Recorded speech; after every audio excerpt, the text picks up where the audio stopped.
I'm a mess over here. That is so good. I can't. That is so good. I don't even know what to say. So I was super curious and wanted to try two different versions of a recipe I saw on the Burger Dude's YouTube channel. I'll link it down below in the description. He was making a vegan beef dip or a vegan French dip, depending on how fancy you're feeling. I've made a few of his recipes before and knew it looked really good, but I had to put my own spin on it. You know how it is. So now, before we dive in, I do owe you a little apology. I lost a lot of the main footage for this video. It happens. So the beginning is mostly B-roll while I walk you through what I did, and trust me here, this recipe is absolutely worth sticking around for. And if you hang out till the end, I get some of the main footage back where I show you the final product and which version turned out best. All right, let's get started prepping the soy curls. If you haven't used these before, you can usually find them at a good vegan grocery store or just grab them on Amazon. They're a pantry MVP. I always throw mine into a nut milk bag. Makes life so much easier, and you do 2 or 3 good soaks. You'll see the water turn yellow during the first one. That's the stuff we're trying to pull out of the soy curls. It's like wringing out the past life of it, so to speak. After each soak, give them a really good squeeze, like you're trying to win a weird arm wrestling contest. Then refill the fresh water and repeat. That first hydrate especially, squeeze the life out of it. Now, here's where things got fun. This is a package of tofu skins, also known as bean curd skins, that I picked up from a local Asian supermarket. And let me tell you, these were a pain to separate. Like legit 10 minutes of a wrestling match just peeling them apart. I sped up the video, but it was chaos. Totally worth it though, because we're chasing that shaved beef vibe, those little wispy, juicy bites, and the tofu skins nail it. Once I got them separated, I tossed them into a bowl and went back to my soy curls. After the third soak, it was time to get serious flavor into these curls. We're talking about marinade time. I started with a big old heaping teaspoon of vegetable bouillon, the kind that makes your kitchen smell like a warm hug, and mixed that into some hot water.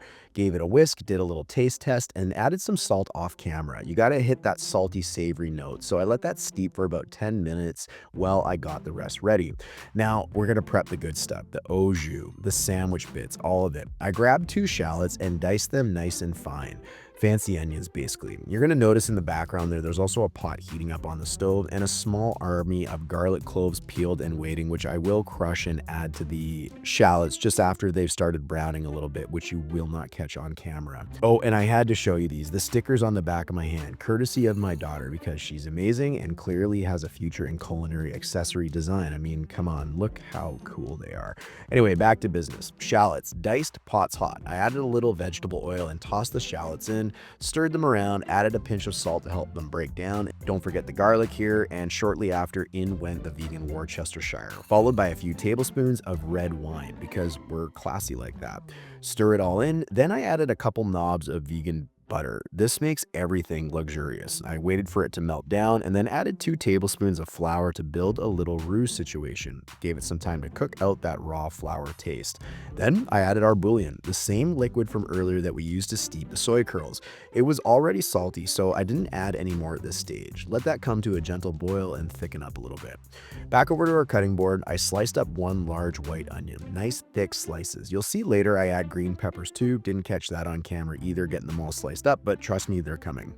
Next, another pan on heat, more vegetable oil, and in go the onions. Stir them around, sprinkle on a little salt, and let them break down and start to brown a bit. Now, you're gonna see a close-up of a shot of a bowl coming up, and this is where the magic really happens. That bowl is our flavor bomb, the marinade that's going to go into both the soy curls and the tofu skins. Sadly, I did not catch the prep for this on camera, but I will pop onto the screen what's in it. So if you're following along at home, you might want to pause the video or check the description of the video and just get this all together so it's ready for when you need it.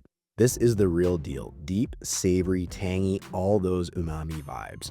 With that all ready, I got the green peppers into the pan and added a bit more salt, seasoning salt in this case, and stirred it down. Meanwhile, the au jus was still bubbling away, and I added a little banquet browning sauce to really punch up that deep, rich color. Let it go until it looked just right.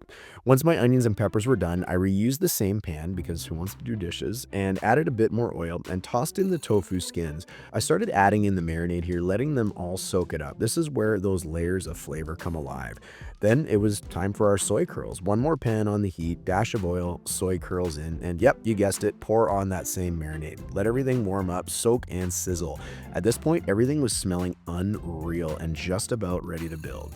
Now let's talk sauce. I made a quick horseradish mayonnaise. Super simple, mostly mayo, 1 heaping teaspoon of horseradish, splash of lemon juice, pinch of salt. This sauce makes the sandwich.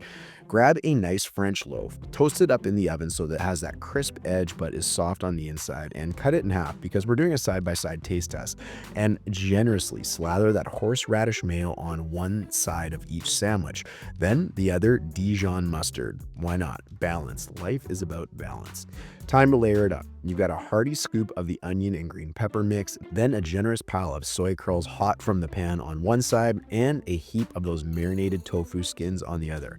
Pressed it all together, and now it's time for the taste. We just had a camera and out of batteries, but that's okay. We're close. So let's get this put together. We got our soy curls here. We'll get that on the plate. And we've got or sorry, not our soy curls. Those are our soy skins. And then we've got our soy curls right there. How does that look? Pretty awesome, right?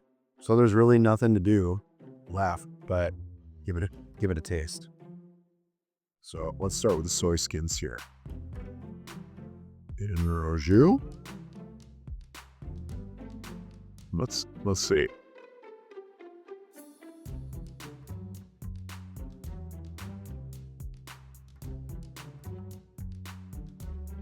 Wow. I'm gonna mess over here. That is so good. I can't. That is so good. I don't even know what to say. The soy skin. So it's not as tough as it once felt like it was. I don't notice it. It doesn't add or take away necessarily to the texture or anything like that. Let's try the soy curl here and see what that kind of feels like. It tastes like as we do here.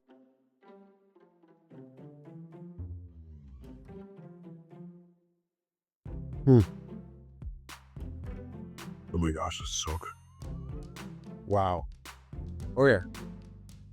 So here's the verdict. I don't know. Do I have food all over my face? I don't even know. Okay.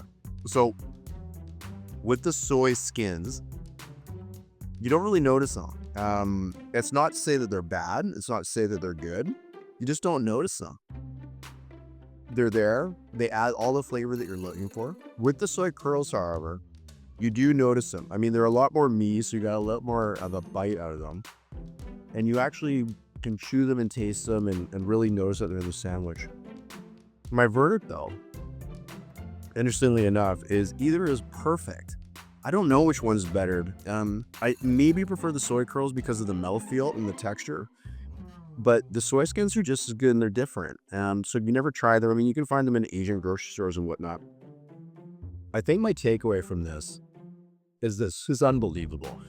Regardless of what you choose, it's going to be so good. This is a flavor bomb. This is exactly what you're looking for. The fat of the mayonnaise with the horseradish and that little bit of a kick with the Dijon mustard was just unbelievable. You got the au jus and the onions and the peppers just really bring it all together. But guys, holy smokes, if you are going to try one recipe in this next week, this is what you want to try. Let me know in the comments what you think. I'm so curious. I'm blown away by how tasty this is. And what I will commit to is showing you something really awesome to go along with this, which I will make sure is coming up next on the video after this. Because, I mean, this is good on its own, but if you want to come in with something on people for dinner, we'll figure out something really good. Anyways, I'm going to go eat this. I hope you try it. I hope you enjoy it. And we'll see you on the next video. Cheers.